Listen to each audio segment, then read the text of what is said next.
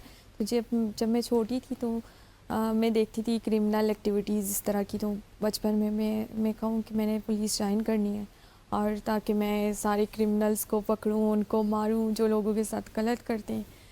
وہ یہ چیزیں سوچتی تھی, لیکن ایکٹیو بھی تھی. اسکولنگ لیول تک میں ہر فزیکل ایکٹیویٹی میں ایکٹیو تھی. کرکٹ کھیلتی تھی, اور جس طرح کی فزیکل ایکٹیویٹی ہوتی تھی نا بہت شوق سے کرتی تھی. تو پھر میں اسپورٹس میں بھی چلی گئی ساتھ, اور ساتھ میں پھر یونیورسٹی لیول کے بعد میں نے ادھر اپلائی کیا اسلام آباد پولیس میں, اور یہاں پہ این ٹی ایس کے through all over Pakistan merit, تب بھی میں ٹاپر تھی این ٹی ایس کے تھرو. پھر میں سلیکٹ ہو گئی, اور یہاں پہ آ کے پھر مجھے اور زیادہ شوق کہ آگے بڑھوں, کس طرح سے میں کیسے یہ نو کہ میں ادھر ہی باؤنڈ ہو جاؤں, ایک ہی جاب کے لیول تک رہوں. پھر مجھے شوق تھا کمانڈو کورس کرنے کا, اینٹی ٹیررسٹ اسکواڈ. پھر میں نے وہ کیا, اس میں اوور آل ونر تھی. حالانکہ لڑکوں کے ساتھ کمپیئر ہوتا تھا, ساری چیزیں ایکول کرنی ہوتی تھی. مشکل نہیں ہوتا, چھوٹی سی لگتی ہیں یہ, اور ان کے کام دیکھیں ماشاءاللہ بڑا مشکل ہوتا ہے جہاں پہ بھی ہوتا ہے. وہ کہہ رہی تھی نا, میں جب چھوٹی تھی تو میں اس وقت یہی کہنے لگا تھا چھوٹی تو آپ ابھی بھی ہیں آپ.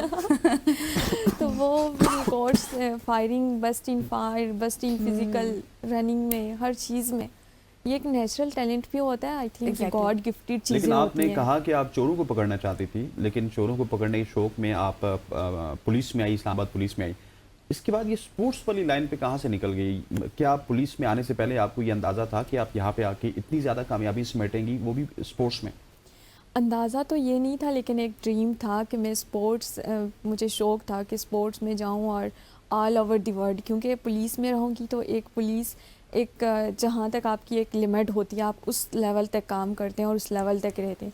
اور جب میں سپورٹس میں پاکستان کو ریپریزنٹ کروں گی, پاکستان کی بیٹی, اور اس طرح کے خواب دیکھتی تھی. تو الحمدللہ آج میں اسی مقام پہ ہوں, جو میں نے سوچا تھا ویسے, لیکن اس کے پیچھے ایک بہت بڑی اسٹرگل, ایک بہت بڑی اسٹوری چل رہی ہوتی ہے, تو آپ تب کسی مقام پہ یقینی طور پر آپ کی اتنی اسٹرگل تھی تو آج آپ یہاں پر بھی موجود ہیں. عمیرہ, یہ بتائیں کہ بیسیکلی یو فرام کشمیر نا, تو وہاں پر اس طرح سے خواتین کو آئی تھنک اتنا سپورٹ نہیں کیا جاتا. تو جب آپ نے اپنے سفر کا آغاز کیا تو فیملی کی فل سپورٹ تھی آپ کے ساتھ؟ بالکل. فیمیلز کو آئی تھنک ابھی بھی, تب تو 1-2 سال پرانی بات ہے جیسے ہی میں نے اسٹارٹ کیا تھا, تب کی بات نہیں, اب بھی یہی بات ہے کہ فیمیلز کو ہر ڈپارٹمنٹ میں جانے کی اجازت نہیں ہوتی. کچھ مخصوص ہیں جیسے ٹیچنگ کر لی اس طرح سے. تو جب میں آئی تھی اسی طرح میں نے بھی بہت باتیں سنی تھی کہ نہیں, لڑکیوں کو نہیں ہونا چاہیے, لڑکیوں کو سپورٹس میں نہیں ہونا چاہیے, لڑکیوں کو اس طرح فزیکل ایکٹیویٹی اتنی زیادہ نہیں کرنی چاہیے. لیکن اگر ہم یہ دیکھیں کہ جب روڈز نہیں تھے, اس سے پہلے کی بات, جو ہمارے پیرنٹس تھے یا ہماری والدہ تھی, جو ان کے بھی اگر پیچھے دیکھا جائے تو وہ کھیتوں میں بھی کام کرتی تھی, وہ بھی فزیکل ایکٹیویٹی تھی, اور پھر وہ پیدل جاتے تھے وہ لوگ سارے, تو تبھی وہ اسٹرانگ بھی تھے. یہ ایک صرف یہ نہیں کہ آپ کے صرف شوق ہی پورے ہو رہے ہیں یا پھر آپ کچھ اچیو کریں, یا آپ کی ایک فزیکل مینٹل ہیلتھ سب کچھ مینٹین رکھتا ہے, اور آج کے دور میں تو بہت ہی امپورٹنٹ ہے. بالکل ایسی ہے. اور جس طرح آپ نے کہا آپ کا تعلق راولا کوٹ سے, اور راولا کوٹ کے لوگ ویسے تھوڑا سا پڑھے لکھے بھی ہوتے ہیں اور ڈائیورسیفائڈ بھی ہوتے ہیں جتنا میں ان کو جانتا ہوں. اچھا, جو یہ ریسنگ آپ نے سٹارٹ کی, میراتھن ریسر کے طور پہ آپ آئی, تو یہ سفر انیشلی کہاں سے سٹارٹ ہوا کہاں پہ آپ کو لگا کہ نہیں میں اس فیلڈ میں بہت زیادہ گرو کر سکتی ہوں؟ اس کے بعد ریکارڈز تو غزل نے سارے ہی گنوا دیے، کہاں اور پہ اس آپ کے نے علاوہ ریکارڈ بھی نہیں ان کے بنائے؟ پتہ نہیں کون کون سے ریکارڈز ہیں جو میں نہیں بتا سکی. بالکل ایسا ہی کہ یہ اسکول لیول پہ جب ہم لوگ کشمیر میں جاتی تھی، ہائی اسکول میں نے پڑھا تھا کشمیر میں، تو وہ میں بائی واک جاتی تھی اور بائی واک واپس بھی گھر آتی تھی. ڈسٹینس کافی زیادہ تھا، لیکن یہ تھا کہ ان چیزوں سے شاید بچپن سے میں اسٹرانگ تھی اس ایکٹیویٹی میں. اور پہلے جو چھوٹی موٹی ایکٹیویٹی کرکٹ لائک اور چھوٹے لیول پہ میں اسپورٹس میں تھی، لیکن جیسے میں نے پولیس جوائن کی اور کمانڈو کورس کیا اور وہ ٹریننگ میں نے ایسی ہی کی جیسے میرے لیے کچھ نہیں تھی. حالانکہ وہ بہت ٹف ہوتا ہے، یہ ہوتا ہے فیل بھی ہوتا ہے، آپ کو تھکاوٹ بھی ہوتی ہے ساری چیزیں، لیکن آپ کا جو حوصلہ ہوتا ہے، ہمت ہوتی ہے، اس کے سامنے وہ چیزیں چھوٹی رہ جاتی ہیں. تو میں نے کمانڈو کورس کیا. جب لڑکوں کے مقابلے میں بسٹ ان فائر رہی ہوں اور بسٹ ان فزیکل رہی ہوں، صرف وہ ایک چیز میں مجھ سے آگے ہو جاتے تھے. وہ چن اپ کرتے تھے اور پش اپ کرتے تھے، وہ مجھ سے آگے ہوتے تھے. باقی ساری چیزوں میں ان کو کمپیئر کر کے تو عمیرہ، آپ نے ٹریننگ کے حوالے سے بات کی، تو یہ ٹریننگ آپ نے بائی سیلف خود کی یا پھر آپ کو کوئی کرانے والے تھے، کوچز آپ کے تھے؟ جو ڈپارٹمنٹ کی ٹریننگ اور یہ تو پراپر اس کے لیے کوالیفائی کرنا پڑتا ہے، آپ کی سلیکشن ہوتی ہے، پہلے ٹیسٹ ہوتا ہے، اس کے بعد اسپورٹس ٹریننگ کی بات، اسپورٹس کوچز کی بات کریں. جو ہے وہ سب سے پہلے میں نے خود سے ہی خود ہی اسٹارٹ کی، خود ہی پریکٹس کی، خود ہی اپنے شوق میں. لیکن جب میں آہستہ آہستہ میں نے کام اس پہ کیا ہے، جب میں نے ایوارڈز جیتے، جب میرا نام بننا شروع ہوا ہے، تو پھر میں نے ایک ہمارا کلب تھا وہ میں نے جوائن کیا ہے، ان لوگوں نے اپروچ کیا. اب تو ٹریننگ کے لیے بھی ہر طرح کی فیسلٹی مجھے ملتی ہے اور ٹریننگ کرتی بھی ہوں، کوچز بھی ہیں. اور وہ ایک سر جمال تھے جنہوں نے مجھے کافی سپورٹ کیا ہے ایز اے کوچ اسپورٹس. صحیح ٹھیک ہو گیا. Thank you so much Umaira for joining اس. خواتین و ذات، عمیرہ ہمارے ساتھ موجود تھی اور امید کرتے ہیں کہ عمیرہ اسے پاکستان کا نام روشن کریں گی اور اسپیشلی اسلام آباد پولیس کا نام روشن کریں گی. جب بھی عمیرہ کی سٹوری ہم سنتے ہیں تو ہمیں جو اسلام آباد پولیس کا ایک پازیٹیو چہرہ ہے وہ بھی نظر آتا ہے. اور جس طرح سے یہ تمام لوگوں کو، پورے ڈپارٹمنٹ کو ریپرزینٹ کر رہی ہیں، یہ بہت بڑی سکسیس جو ہے وہ ان کی، اور ہماری وش ہے عمیرہ کہ آپ اس طرح آگے بھی بڑھتی جائیں. Thank you so much once again. یہاں پر لیں گے ایک بریک اور بریک کے بعد دوبارہ آئیں گے اور مزیدار کھانوں کی بات کریں گے. Stay with us. Back to صبح کی سوچ. اب میں نے ایک کھانوں کا ذکر کیا تھا تو اس کے بعد اس وقت سے غزل میرے سے پوچھ رہی ہے کہ کون سے کھانوں کی بات کر رہے ہیں. اور منہ میں پانی آئی جا رہا ہے کہ کون سے ایسے کھانے ہیں، کیونکہ مجھے بہت بھوک لگ رہی ہے، میں نے ناشتہ نہیں کیا. ایسے ہی ہے جی، صبح ناشتے کے بغیر ہوتے ہیں جتنے بھی ہمارے مارننگ شو ہوسٹ ہوتے ہیں نا، کم از کم ناشتے کے بغیر تو ہوتی ہیں کیونکہ بہت ارلی اٹھنا پڑتا ہے. اس سیگمنٹ کا موضوع ایسا ہے جو سن کر آپ کے منہ میں پانی آ جائے گا. پاکستان کے ہر شہر کا ایک منفرد ذائقہ ہوتا ہے. کراچی کی بریانی ہو، پھر لاہور کے پائے، سب سے فیمس چیزوں سے آپ نے شروع کیا، ملتان کا سوہن حلوہ ہو یا پشاور کے چپلی کباب ہوں، یہ سب ہمارے کھانوں کی پہچان ہے. لیکن سوال یہ ہے کہ کسی بھی شہر کے کھانے کا خاص ذائقہ کیسے بنتا ہے، اور کیا یہ مسالوں کا جادو ہے یا پھر پانی ہے یا پھر جو شیف ہے اس کی کریٹیوٹی ہے. کیونکہ آج جو ہم نے پہلے بات کی تھی وہ کیا کی تھی، گوشت کے حوالے سے، اس حوالے سے بھی بات کریں گے اور ان تمام تر چیزوں پر. مطلب سیگمنٹ ایسا ہے کہ تمام لوگ انٹرسٹ سے سنیں گے اور میرے لیے تو ویسے ہی بہت انٹرسٹنگ ہوگا. اور اسی پر گفتگو کرنے کے لیے ہمارے ساتھ موجود ہیں دو خاص مہمان. ایک طرف ہمارے ساتھ موجود ہوں گی نجمہ شاہد صاحبہ جو کہ کچن ایکسپرٹ بھی ہیں اور بتائیں گی کہ کس طرح سے کھانے جو ہیں وہ شیف، ماہر شیف بھی ہیں، کھانے بنتے ہیں، کن کن چیزوں کا استعمال کیا جاتا ہے، آرگینک فوڈ، ایگزیکٹلی اس میں یہ ایکسپرٹیز ہے ان کی. ساتھ ہی میرے ساتھ میری سائٹ پر موجود ہوں گے نعمان الحق جو پاکستان کے مختلف شہروں کے ذائقوں کی تلاش میں گھومنے والے ایک مشہور فوڈ بلاگر بھی ہیں، ڈیجیٹل کریئٹر بھی ہیں، اور انہی سے جانیں گے کہ کیا کچھ کس طرح سے کرتے ہیں. سٹارٹ ود نعمان، آپ سے کرتے ہیں. یہ بتائیں کہ آپ فوڈ بلاگر بھی ہیں، ڈیجیٹل کریئٹر مطلب ہے ہی، تو یہ بتائیں کھانے بھی کھاتے ہیں، مفت میں کھانے بھی چلتے ہوں گے؟ پھر مفت میں کھانے چلتے تو ہیں obviously. اگر ہم کسی جگہ پہ بھی جاتے ہیں فوڈ ریویو کرنے کے لیے تو most of the time they offer free food, یا سم ٹائمز یہ ہوتا ہے کہ سروس دے رہے ہوتے ہیں نا. ایگزیکٹلی سروسز تو ہیں. ہم لوگ اگر ایک پروموشنل ویڈیو اگر بنا رہے ہیں تو obviously وہ ہماری ایک سروسز ہوتی ہیں جو ان لوگوں کو ہم پرووائڈ کر رہے ہوتے ہیں. باقی کھانے ضروری نہیں ہے کہ ہمیں فری مل رہا ہو. ہم بعض اوقات کسی نئی جگہ کو ایکسپلور کرنے کے لیے جا رہے ہوتے ہیں، وہ لوگ ہمیں کئی دفعہ جاتے بھی، وہ ہمیں جانتے بھی نہیں ہیں، ہم لوگ خود جا کے اس جگہ کو ایکسپلور کر رہے ہوتے ہیں. تو بس اسی طرح چلتا ہے، مکسچر ہے، کبھی پے کرنا پڑتا ہے، کبھی پے نہیں کرنا پڑتا. جو غزل کا سوال تھا کہ ٹیسٹ آپ کس طرح سے پہچانتے ہیں، اور سب سے پہلے آپ اگر منفرد ٹیسٹ کی بات کی جائے تو سب سے منفرد آپ کو کیا لگتا ہے؟ ایگزیکٹلی اگر میں آپ سے بات کروں ڈفرینٹ ٹیسٹ کی، ٹیسٹ اب ہر جگہ کا ڈفرینٹ ہوتا ہے. اگر ایک میرے خیال میں اگر ایک بندہ ایک ہی ریسیپی کو بنا رہا ہے اور اسی طرح کا اسی آنچ پہ اسی جگہ پہ دوسرا بندہ دوسرا کھانا سیم کھانا بنا رہا ہے تو ان دونوں کے ہاتھ کے ٹیسٹ میں ڈفرینس ہوتا ہے. تو یہ ڈپینڈ کرتا ہے آپ کا ٹیسٹ، بنانے والا جو ہے وہ کس طرح کا کھانا بنا رہا ہے اور آپ کا جو انوائرمنٹ ہے وہ کس طرح کا ہے. تو ٹیسٹ مجھے جہاں تک بات ہے، میں گوشت خور ہوں، گوشت بڑے شوق سے کھاتا ہوں، تو اوبویسلی بس یہ ہے کہ ہم مینٹین رکھا ہوا ہے نا خود کو. اوبویسلی اب دیکھیں آپ ویڈیوز میں دیکھتے ہیں کہ فوڈ بلاگرز بہت سارا کھانا سامنے رکھ کے بیٹھے ہوئے ہوتے ہیں، لیکن اس کا مطلب یہ نہیں ہوتا کہ وہ سارا کھا رہے ہیں. ان سے کھایا جائے، ہم کھایا جاتا بھی نہیں ہے، کیونکہ ہم لوگ ویڈیو بنانے کے لیے جسٹ آپ کو ریویو دینے کے لیے ہم اتنا ایک چکھتے ہیں کہ جب آپ آگے آپ لوگوں کو بتا سکیں کہ اس کا ٹیسٹ کیسا ہے.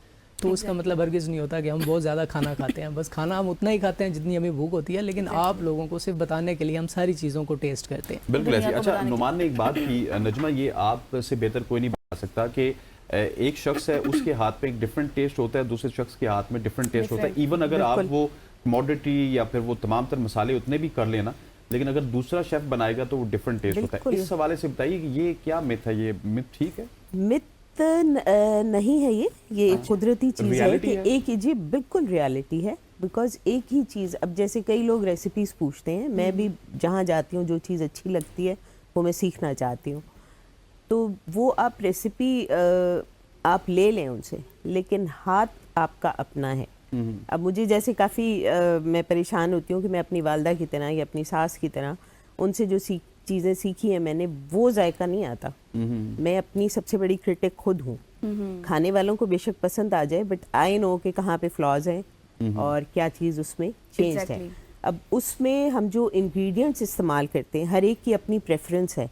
میں بہت زیادہ قدرتی چیزوں پہ، پروسیس چیزوں سے میں ذرا دور رہتی ہوں، کہ جو دیسی چیزیں ہیں ہماری وہ سب سے اچھی رہتی ہیں.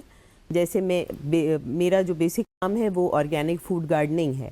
میں اپنی سبزیاں بھی خود ہی اگاتی ہوں ان کو، جی، کیونکہ ان کے ذائقے میں اور بازار میں جو سبزیاں ملتی ہیں ان کے ذائقے میں بہت زیادہ فرق ہے. وہ کیمیکلز لگا کر جی بالکل. ہمارے استاد تو کہتے ہیں کہ جو کیمیکلز آپ اگر ایک دفعہ مٹی میں ڈال دینا، کچھ ایسے ہوتے ہیں جو 50 سال تک اپنا اثر نہیں چھوڑتے، مطلب ختم نہیں ہوتا ان کا اثر نا.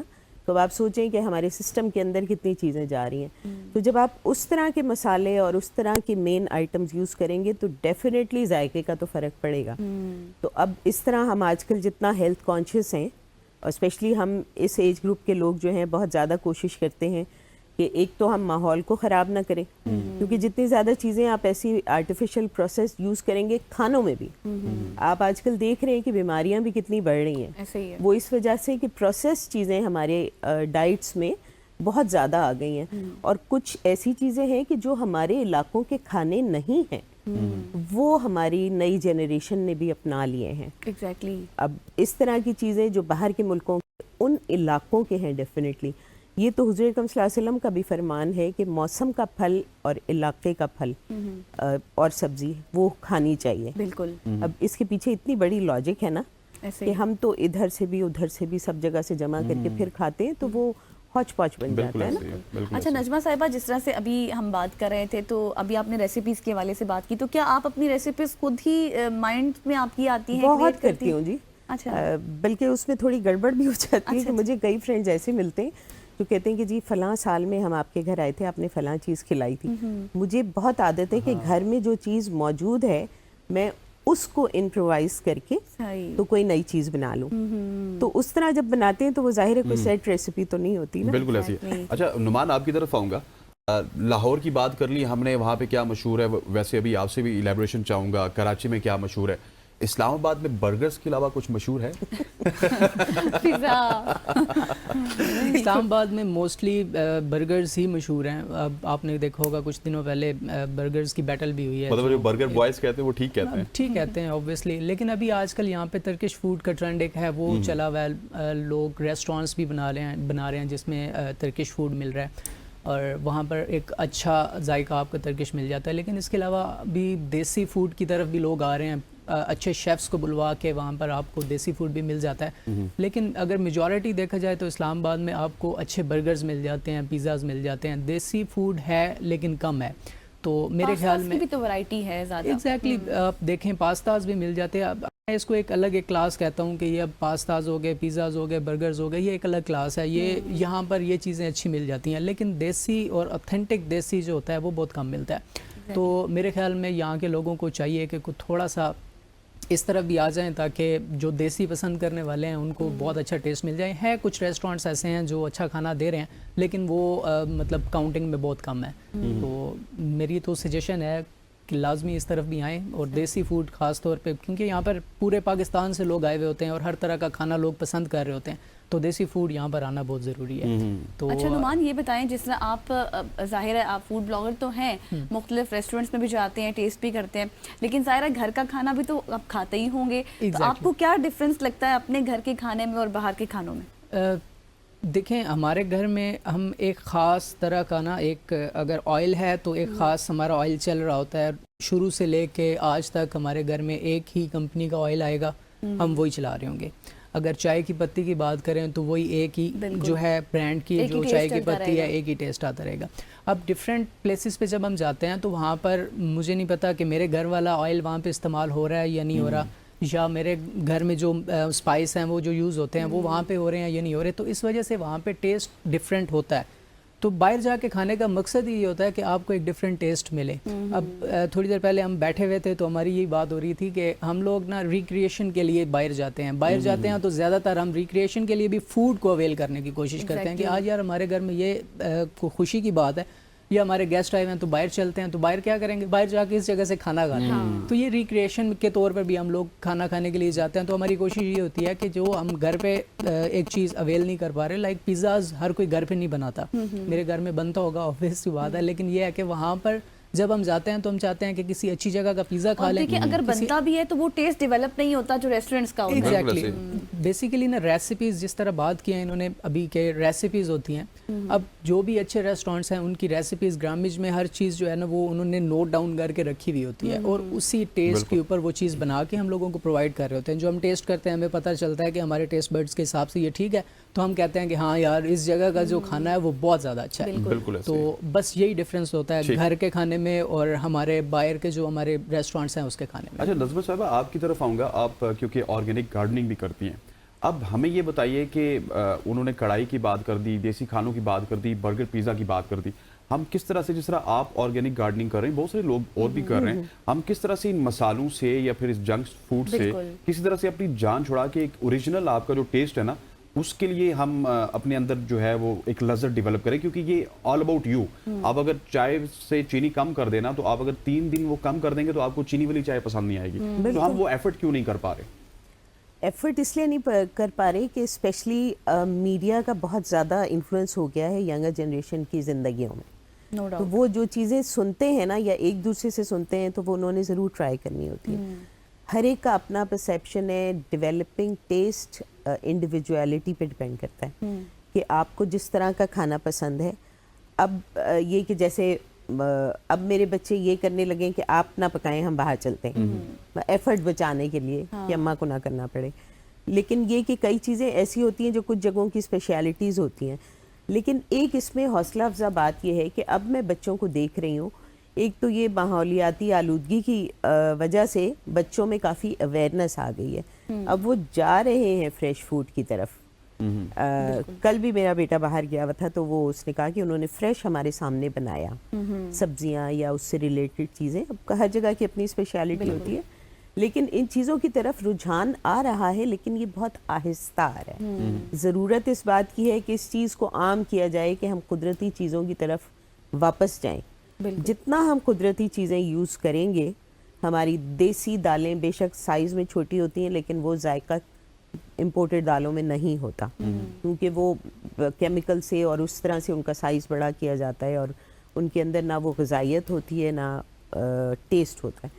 تو اس بیسیکلی ہماری چیزوں کی طرف اگر واپس آئے نا, ہماری چیزوں سے مطلب جو ہماری دیسی چیزیں, تو یہ چیز ڈیولپ کی جا سکتی ہے. اس کے لیے محنت کرنے کی ضرورت ہے, ان جیسے لوگوں کو مدد کرنے کی ضرورت ہے کہ بھئی ایسی چیزوں کو ہائی لائٹ کریں جہاں پہ قدرتی چیزیں زیادہ لیکن نجمہ استعمال صاحبہ کرتے آپ نہیں سمجھتی کہ جس طرح کی چیزیں آج کل کے بچے یا پھر انکلوڈنگ اس ہم بھی کھاتے ہیں باہر سے، تو وہی چیزیں اگر گھر میں بنائی جائیں تو زیادہ بہتر ہے؟ بہت فرق ہے بیٹا، بہت فرق ہے. میرے بچے جب چھوٹے تھے تو میں تو کوئی دیکھیں جو ہماری صحت میں فساد شروع ہوا if I can use the word، جہاں سے یہ آرٹیفیشل فلیورز اور کیمیکلز کھانوں میں آئے.